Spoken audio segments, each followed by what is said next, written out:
Hi, welcome.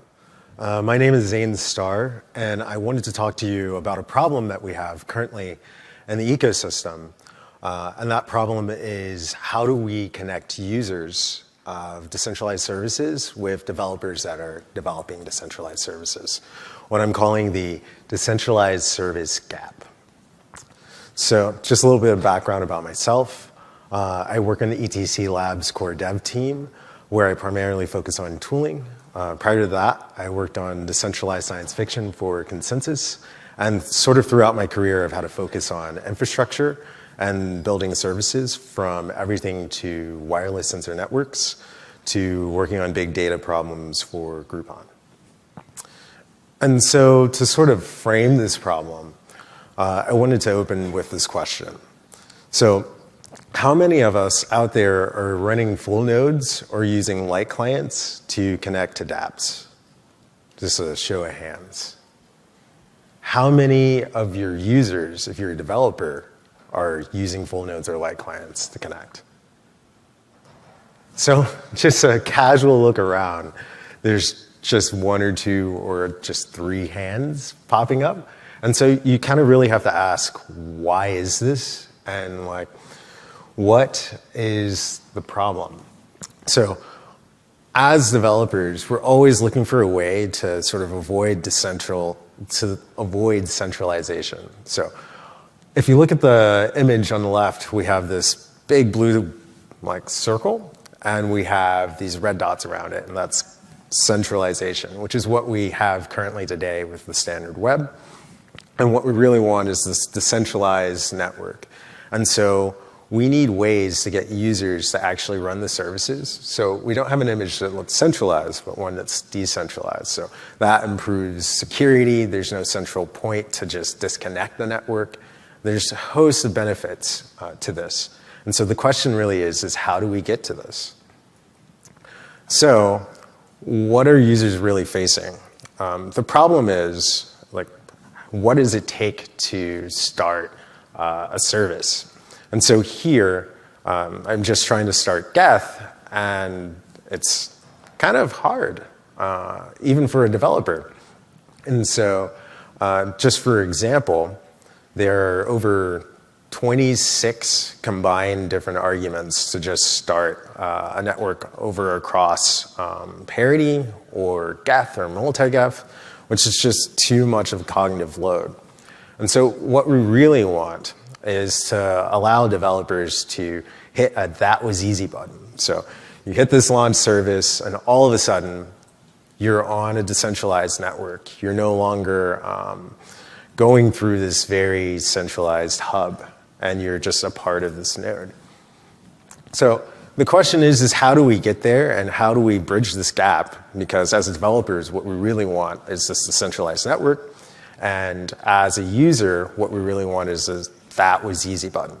And so I'd like to introduce to you what we've proposed as a solution to this, the Jade Service Runner, which is really a system in two parts.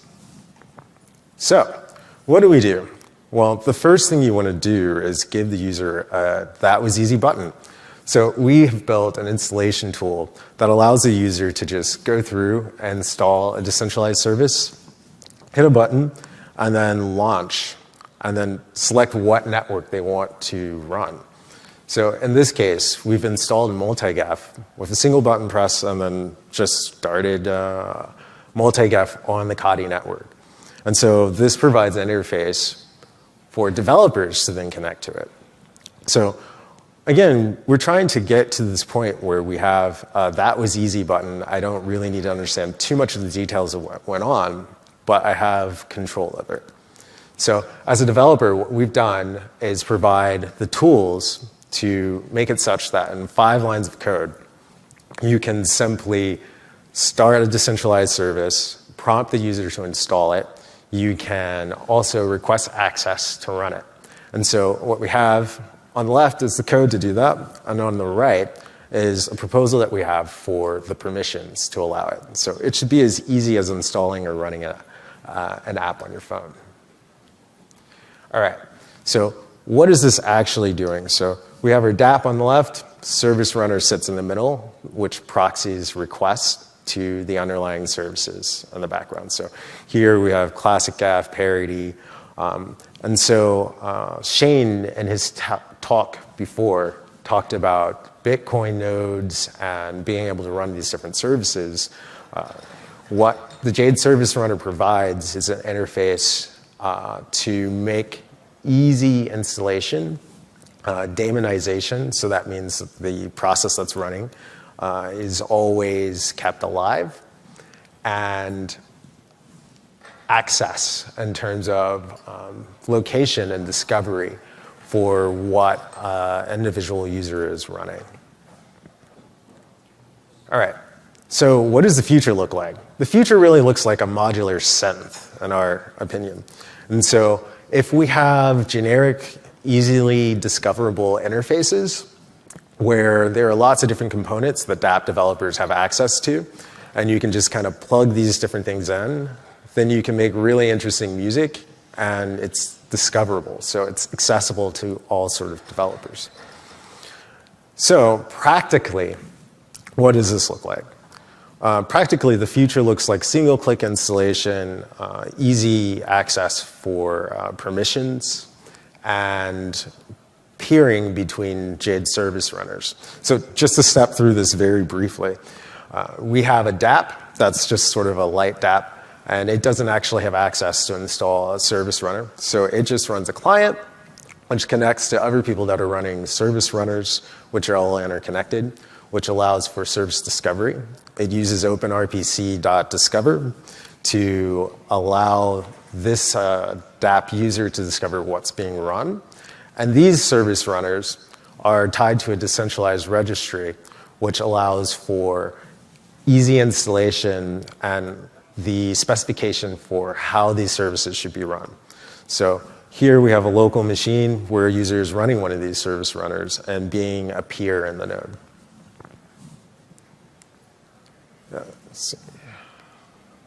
Okay, so just to recap, the Jade Service Runner is filling the gap by providing programmatically discoverable APIs, single-click installation, and fire-forget daemonization of services. So the different work that we have to be done is work on the permissions layer. So I showed you this prompt for allowing a dApp to install a service on your machine or to connect and start a service. So that permissioning and like how the identity system works still needs to be fleshed out. We have peering, so a network protocol between Jade Service Runners to connect different users to different services they're running. So this is particularly useful if you had a network of sidechains or relayers to connect to the network. This would be a single-click installation to allow users to provide or join L2 scaling solutions. The thing that Shane talked about earlier in his OpenRPC talk, the abstract service definitions.